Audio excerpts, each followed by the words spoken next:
Halina't samahan nyo ako. Dito ako ngayon sa Binalonan at papunta tayo ng Bawang, La Union. Kaya eto, tingnan natin ang sitwasyon dito sa daan at pupunta ako ngayon sa La Union para sa Bawang, La Union nga pala, para makadalaw din sa kamag-anak. Okay.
Okay, andito ako. Time check natin, 10:20. Andito kami ngayon sa Bagbag.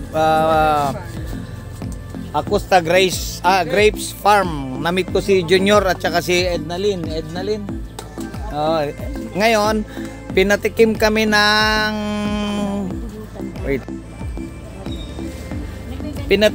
ng iba't ibang klase ng juice. Ito nga pala yung product nila. Mag-umpisa ka rito, may daing na rin. May daing at saka pinatikim kami nito. Blueberry, mangustin, grape juice. Okay? Ito kung yung tanim na yun na ano doon, magkano yun? kung mapansin nyo, ito andito ako ngayon sa grape farm ng Bagbag. Ito po sa talong. Acosta Grape Farm. At pasok tayo sa ano. Wala po. Meron talong na maliliit. Ito po yung basket sir. Kung Maria. Siguro 1 kilo lang dahil wala na, naubos na. Panggas na lang yung natitira namin. Kaya ano. O yung may gusto dito, yung mga hindi pa nakapunta dito sa part ng Bawang La Union, Bagbag, Barangay Bagbag, Bawang La Union, Acosta Grape Farm. Ito oh, ganda oh. Okay. Pipick na ako ng ano. Ednalyn, pwede ba kung mag-pick na? Papaturo tayo paano mag-pick. Kailangan ko yung buo po sir. Okay, tuturuan tayo paano mag-pick. Lena, asan? Okay. Yung buo, yung pinakatangkay sa gitna niya. Yun oh. Mag-subscribe ko niya ang Ednalyn eh. Ednalyn, ito yung boss ko ngayon. Kasama kong pipitas. Ayos lang. Okay, isa pa. Ito pwede na po lahat ng sir. Kita man sa magpastigero eh. Laguna pag-uwi na po. Sama mo isang kilo rin. Anong pa?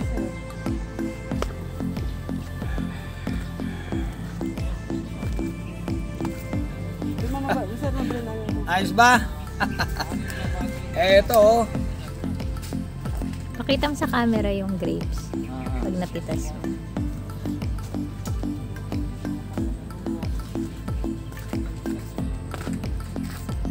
Oh.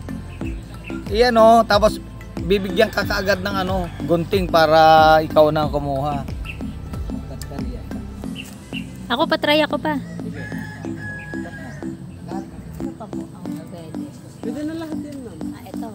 Opo. Nilinisan na lang po natin ma'am. Oh, may ano, may turistang ano. May turistang ano nag-pipik. Grape picking. Ulit tayo ha, baka makalimutan. Bago makarating ng Bawang Town proper, Barangay Bagbag, Acosta Grape Picking Farm. Oo naman.